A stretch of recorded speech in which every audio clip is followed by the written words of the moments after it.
Hello everyone, I'm the Gaming Albino, and welcome to my new series, Versus. This is where I compare and contrast two video games and see which one is better. I will judge the games based on their key features, such as gameplay, music, and replayability. Whichever game wins one of these subjects shall be rewarded with a point. Alright, in today's episode we will look at the Mario Kart series. In fact, the two most recent games were released on home consoles. In this corner we have Mario Kart Wii, released in 2008 for the Nintendo Wii, and ironically the 8th installment in the series. In the next corner we have Mario Kart 8, released in 2014 on the Wii U and Nintendo eShop. Which one of these games will end up on top? Let's find out. Gameplay changes. After Mario Kart Double Dash, the Wii version of the game brought back its normal routes with only one player per kart. But of course they didn't keep everything the same, no.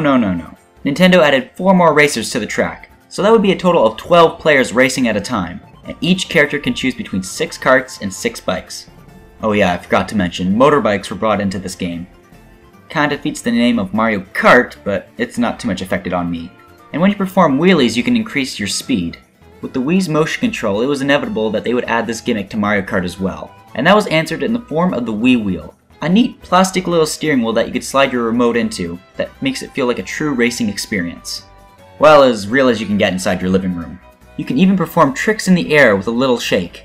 But if you're old-fashioned like me, you have the option to use the GameCube controller. On top of that, you can use the Wiimote, attached with the nunchuck, and the classic controller, which I do not own. For the most part, Mario Kart 8 maintains the traditional elements seen in the previous games, with the return of 12 players a race and bikes. This time around they have included ATVs. Unlike Mario Kart Wii, each character can choose between every single kart. Not only that, but customization is beyond improved, choosing between bodies, tires, and hang gliders. Speaking of gliders, there are now flying and underwater sections in this game, both taken from previous installments of Mario Kart 7, including coins scattered along the tracks to increase the player's speed. But the most noticeable change in Mario Kart 8 is the new anti-gravity mode. This added for more dynamic track designs, allowing racers to drive in seemingly unusual places. And when bumping into players instead of spinning out, this will allow players to get a mini boost, which I found pretty interesting. The game also integrates the new gamepad controller with off-TV play, the option to use a display map, and a horn that felt very underwhelming. Just like Mario Kart Wii, this game includes many different controller options. The gamepad with gyroscopic steering, the Wii Remote, Wii Wheel, Wii Remote with nunchuck, the Wii U Pro controller, and the Wii Classic controller, which I do not own. Finally, there is the Miiverse integration.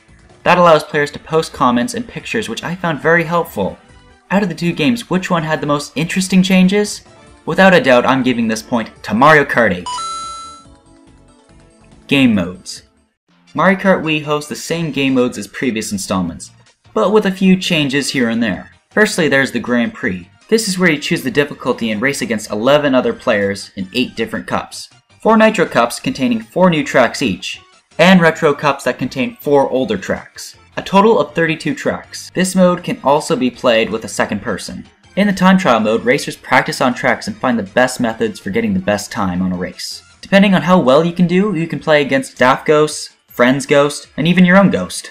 Versus mode allows custom settings, basically the same as a Grand Prix, but with the ability to play on any track, or to even play in teams.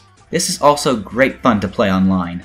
Tournament. Otherwise known as Mario Kart Channel, players would compete in a timed competition with specific goals. Eventually they were discontinued, which explains why I have no footage of it. But believe me, it was fun. Finally, there is Battle Mode.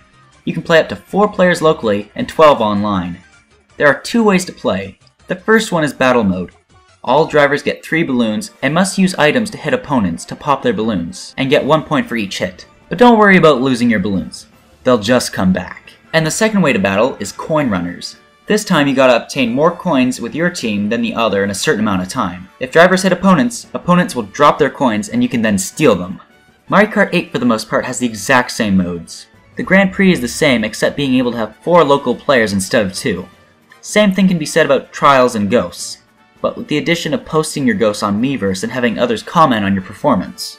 Versus mode is where the game starts changing. Versus mode can be played locally up to 4 players, You can set rules like which items appear, the difficulty level of CPUs, and team or solo racing. Players can also set how the courses appear, choose a course after one is finished, or play tracks randomly or in order. This time around there is no Mario Kart channel, but replaced with Mario Kart TV. This feature allows players to share their replay videos and comment on others. Most interesting thing is that you can upload them to YouTube directly from the console. Finally, there is Battle Mode. There are no more battle arenas. Instead, this game has remixed race tracks? What the fuck? Yes, this time Battle Mode reuses the racetracks in the game with a few alterations here and there. What I do like about Battle Mode is how you can't get any balloons back. So once you're out, you become a ghost for the rest of the game, just like the older Mario Karts. Once again, there is online battling, but sadly no coin runners. For the most part, these games are the same, except I really enjoyed Tournament in Mario Kart Wii, and I was never really a fan of Mario Kart TV, or some of the changes to Battle Mode. For that reason, I give the point to Mario Kart Wii. Tracks. Each of these games have 16 new tracks and 16 retro tracks. Both have very unique and diverse range of tracks. For the most part, each cup has something memorable, fun, and nostalgic. Some of my personal favorites are Sunshine Airport, Koopa Cape, Yoshi Valley, but some tracks are lacking in creativity and enjoyment, such as Daisy Circuit, Rainbow Road, Shy Guy Beach. Based on the list of tracks, it wasn't hard to make a decision. I give the point to both games. Each of them have equally good and equally bad tracks. But now the score is completely tied and we have one last topic to look at. Replayability. Once you have beaten all the cups in every CC, you can unlock Mirror Mode. This applies for both games. Mirror Mode allows you to play every single track again, just with everything flipped. After playing each track normally for so long, it's actually pretty difficult playing with the tracks flipped. But after completing that, players can choose to beat their high scores in time trials, and beating staff ghosts. Other than that, you'll always have fun replaying the tracks online or with your friends and family. In Mario Kart Wii though, while Tournament Mode was still being used, a new challenge would be made every single month. However, there was no Tournament Mode in Mario Kart 8. But just recently, Nintendo revealed DLC that includes new tracks, new characters, and carts. Sure, you have to pay for it, but it's hardly anything. Without a doubt, this point goes to Mario Kart 8. With a score of 3-2, that makes Mario Kart 8 the winner. Now, I love Mario Kart Wii, but Mario Kart 8 just had a little more to offer. Thank you for watching my first episode of Versus. Please leave suggestions in the comments below for what I should do for my next episode. I'm the Gaming Albino, and subscribe for more awesome videos. Bye!